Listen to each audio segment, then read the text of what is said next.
Hello aspirants, welcome back to our channel. So ఈ రోజు నుంచి మనం పాలిటీ సబ్జెక్ట్లో ఉన్న ప్రతి ఒక్క చాప్టర్ను డైలీ ఒక చాప్టర్ లాగా డివైడ్ చేసుకొని ఎగ్జామ్స్కి కావాల్సిన విధంగా ప్రిపేర్ అవుదాం. సో ఈ పాలిటీ సిరీస్లో ఈరోజు మనం కంపెనీ పాలన, అదే కంపెనీ రూల్ గురించి డిస్కస్ చేద్దాం.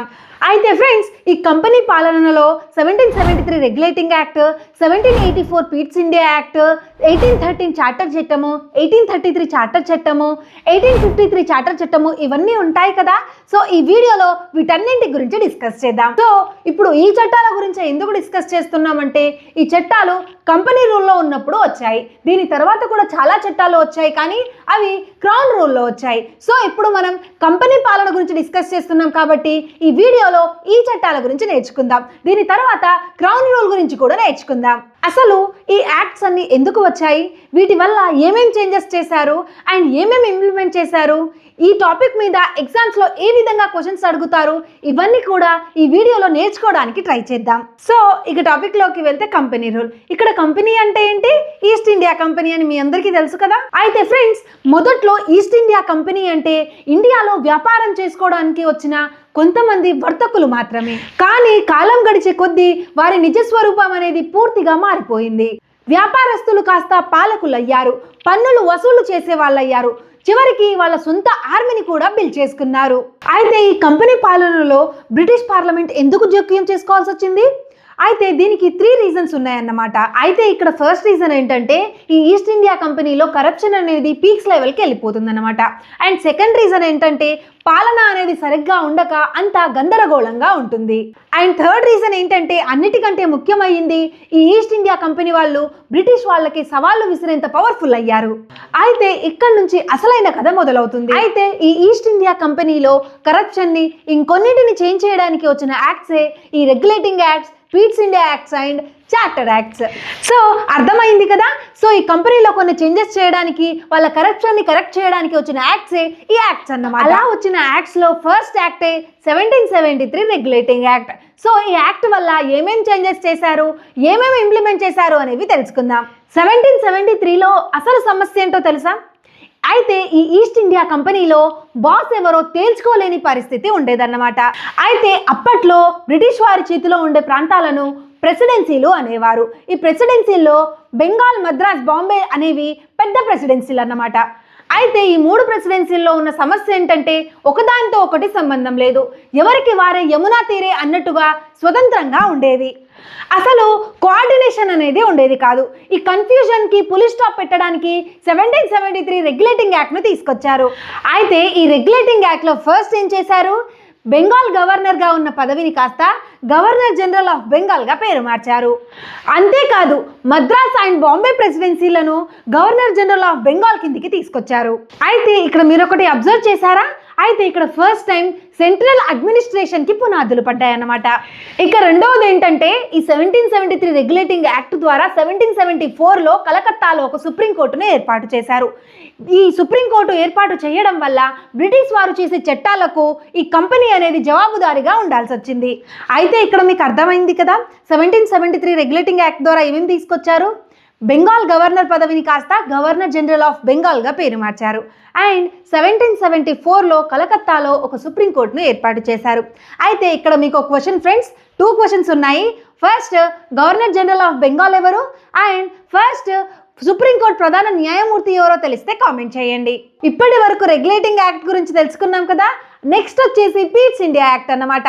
1784 పీట్స్ ఇండియా యాక్ట్. అయితే ఫ్రెండ్స్, నేను ఇప్పటి వరకు చెప్పిన దాంట్లో మీరు కాస్త అబ్జర్వ్ చేస్తే, ఇండియాలో రూలింగ్ చేస్తుంది ఎవరు?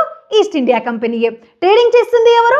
ఈస్ట్ ఇండియా కంపెనీయే. సో ఈ రెండింటిని డివైడ్ చేయడమే మెయిన్ ఎజెండాగా వచ్చిందే ఈ పీట్స్ ఇండియా యాక్ట్ అన్నమాట. అయితే ఈ పీట్స్ ఇండియా యాక్ట్ ద్వారా ఏం తీసుకొచ్చారంటే, డ్యూయల్ గవర్నమెంట్ అంటే ద్వంద్వ ప్రభుత్వాన్ని తీసుకొచ్చారు. డ్యూయల్ గవర్నమెంట్లో బ్రిటిష్ గవర్నమెంట్ ఏం చేసిందంటే, వ్యాపారం అంతా ఈస్ట్ ఇండియా కంపెనీకి ఇచ్చి కమర్షియల్ వ్యవహారాలన్నీ కోర్ట్ ఆఫ్ డైరెక్టర్స్కి అప్పచెప్పింది. ఇక్కడ మెయిన్ పాయింట్ ఏంటంటే, మిలిటరీ అండ్ పొలిటికల్ వ్యవహారాలను కంట్రోల్ చేయడానికి బోర్డ్ ఆఫ్ కంట్రోల్ అనే కొత్త బాడీని క్రియేట్ చేసింది బ్రిటిష్ ప్రభుత్వం. అంటే ఒక్క మాటలో చెప్పాలంటే, పీట్స్ ఇండియా యాక్ట్తో ఏం జరిగింది? ఇండియాలో ఉన్న పొలిటికల్ పవర్ మొత్తం కంపెనీ చేతుల్లో నుంచి బ్రిటిష్ వారి చేతుల్లోకి వెళ్ళిపోయింది. So present east India company చేతిలో ఏముంది? ట్రేడింగ్ ఒక్కటే, అంటే వ్యాపారం ఒక్కటే ఉందన్నమాట. ఇప్పుడు కంపెనీ ఉంది. అసలు ఆటంతా లండన్ నుంచి నడిచింది. సో ఇక్కడ నేను చెప్పేది అర్థమవుతుంది కదా, ఒక్కొక్క యాక్ట్స్లో ఏం జరుగుతుంది. ఇక్కడ కంపెనీ ఈస్ట్ ఇండియా కంపెనీ యొక్క పవర్స్ను ఈ బ్రిటిష్ పార్లమెంట్ తగ్గించుకుంటా వస్తుందన్నమాట. ఇప్పుడు ఫైనల్గా ఏం జరిగింది, పొలిటికల్ పవర్ అనేది ఈస్ట్ ఇండియా కంపెనీ నుంచి బ్రిటిష్ పార్లమెంట్ చేతికి వచ్చేసింది. ఇప్పుడు బ్రిటిష్ పార్లమెంట్ యొక్క నెక్స్ట్ టార్గెట్ ఏంటి, కంపెనీకి డబ్బులు తెచ్చిపెట్టే ఈస్ట్ ఇండియా కంపెనీ ట్రేడ్ మోనోపోలీపై దెబ్బ కొట్టడం. దాన్ని ఎలా దెబ్బ కొట్టారో ఇప్పుడు చెప్తాను చూడండి. ఇక నెక్స్ట్ వచ్చేది 1813 చార్టర్ యాక్ట్. ఈ యాక్ట్ తో కంపెనీ మోనోపోలీకి పెద్ద బ్రేక్ వేసింది బ్రిటిష్ గవర్నమెంట్. ఇండియాలో వ్యాపారంపై వాళ్ళకున్న గుత్తాధిపత్యాన్ని తీసేశారు. 2 విషయాల్లో మినహాయింపు ఇచ్చారు. ఒకటి టీ ట్రేడ్ అండ్ రెండవది చైనాతో ట్రేడ్. ఈ 2 తప్ప మిగతావన్నీ ఓపెన్ అయిపోయాయి. ఈ చట్టంతోనే కంపెనీకి కొత్త బాధ్యతల్ని కూడా అప్పగించారు.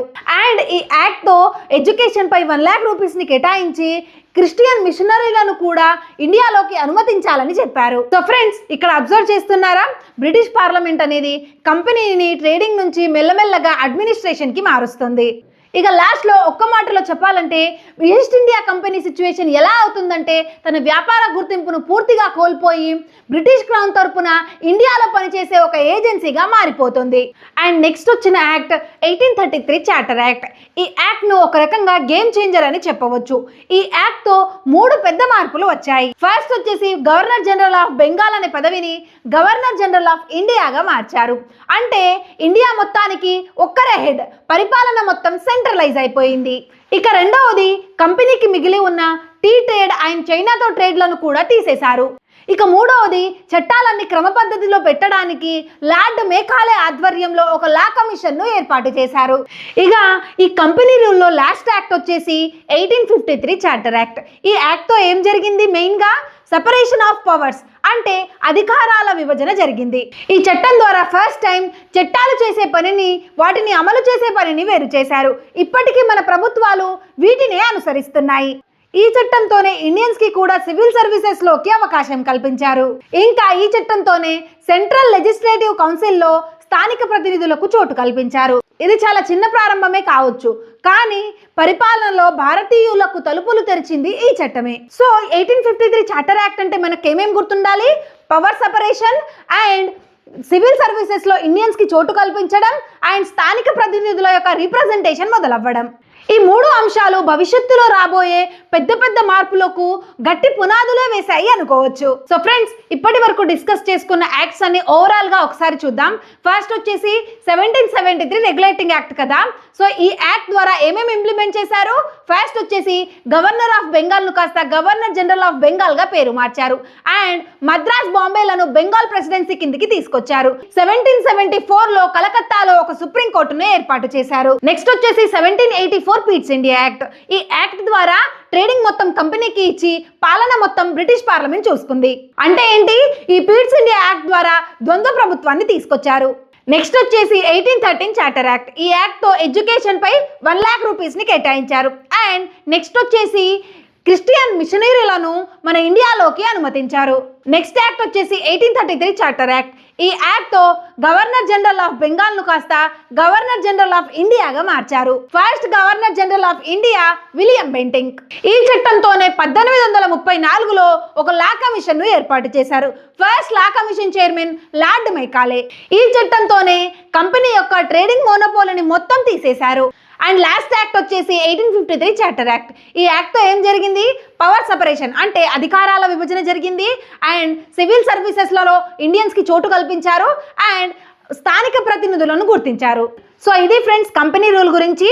నెక్స్ట్ వీడియోలో సిపాయిల తిరుగుబాటు తర్వాత క్రౌన్ రూల్ కూడా వస్తుంది. సో దాన్ని మనం నెక్స్ట్ వీడియోలో డిస్కస్ చేద్దాం. అయితే ఫ్రెండ్స్, రీసెంట్గా మన విల్ ఆఫ్ విన్నర్స్ యాప్లో పాలిటీ క్విక్ రివిజన్ కోసం ఒక కోర్సును లాంచ్ చేశాము. అయితే ఈ కోర్సు ప్రతి కోర్స్ లాగా నార్మల్ కోర్స్ కాదు. ఇందులో ఏమేమి ఉంటాయంటే, ఒక్క టాపిక్ నుంచి అంటే పాలిటీలో ఒక్క టాపిక్ నుంచి వీడియో క్లాస్, ఆడియో క్లాస్, దాంతోపాటు mind map and overall notes యొక్క PDF ఉంటుంది. ప్లే స్టోర్ నుంచి మన విల్ ఆఫ్ విన్నర్స్ యాప్ని ఇన్స్టాల్ చేసుకొని ఫ్రీ క్లాసెస్, ఈ కోర్సులో ఫ్రీ క్లాసెస్ ఉన్నాయి, అవి ఒకసారి వినండి. Video classes and audio classes 2 ఉన్నాయి. ఒకసారి వినండి, మీకు అర్థమవుతుంది అనిపిస్తేనే ఈ కోర్స్ తీసుకోండి. ఫ్రెండ్స్, ఈ కోర్స్ మీ ప్రిపరేషన్కి 100% యూజ్ అవుతుంది. ఎందుకంటే ఒక్కొక్క టాపిక్ని 4 డిఫరెంట్ వేస్లో ఎక్స్ప్లెయిన్ చేశాము. ఏంటంటే video, audio, mind map and overall PDFతో దీన్ని ఎక్స్ప్లెయిన్ చేయడం జరిగింది. వీలైతే ప్లే స్టోర్ నుంచి మన విల్ ఆఫ్ విన్నర్స్ యాప్ని ఇన్స్టాల్ చేసుకొని ఫ్రీ క్లాసెస్ వినండి. మీకేమైనా డౌట్స్ ఉంటే స్క్రీన్ మీద కనిపిస్తున్న నా ఈ వాట్సాప్ నెంబర్కి మెసేజ్ చేయండి.